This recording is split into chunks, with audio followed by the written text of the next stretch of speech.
कल्याण डोंबिवली महानगरपालिका क्षेत्रात कल्याण परिसरातील वल्लीपीर रोड, दुर्गाडी किल्ला परिसर, गुरुदेव हॉटेल तसेच डोंबिवलीतील 27 गावातील सागाव, स्टार कॉलनी, आझादे गावात कचरा संकलन होत नाही।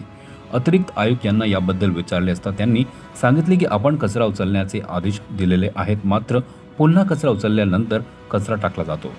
दरम्यान खाजगी सुमित कंपनीला दिलेले काम काही प्रभागात सुरळीत झाल्यात, मात्र या सर्व कामाला वेळ लागतोय। मात्र पावसाळ्याचे दिवस असल्याने रोगराई पसरत असल्याने नागरिक हवालदिल झालेत। मात्र नागरिकांनी सुद्धा ओला कचरा, सुका कचरा वेगळा करून पालिका कर्मचाऱ्यांना सहकार्य करावे असे आवाहन केले आहे। आताच आपण दाखवलेले फोटोज मी बघितले।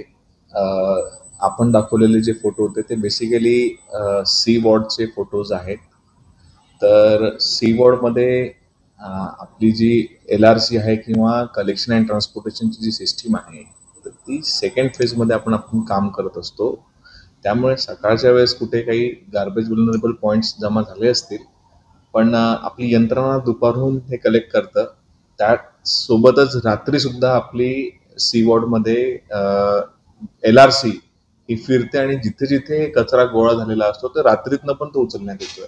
तर होऊ शकतं सकाळच्या वेळेस कुठे कचरा पडला असेल, पण ते दुपारच्या सत्रात आणि रात्रीच्या सत्रात आपण सगळा कचरा उचलून घेतो।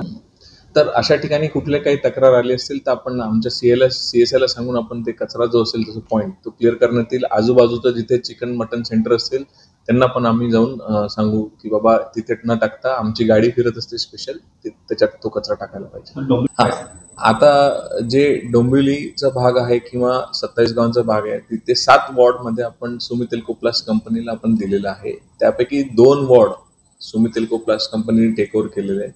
येत्या काही दिवसामध्ये उर्वरित आपले 5 वॉर्ड ते टेक ओव्हर करतील। हा बेसिकली ट्रान्झिशनचा फार फेज आहे 7 वॉर्ड्समध्ये। या ट्रान्झिशनच्या फेजमध्ये होऊ शकतं कुठेतरी काही कचरा किंवा गार्बेज वल्नरेबल पॉइंट्स आपले असतील तर आपण ते क्लिअर करून घेऊया डेफिनेटली।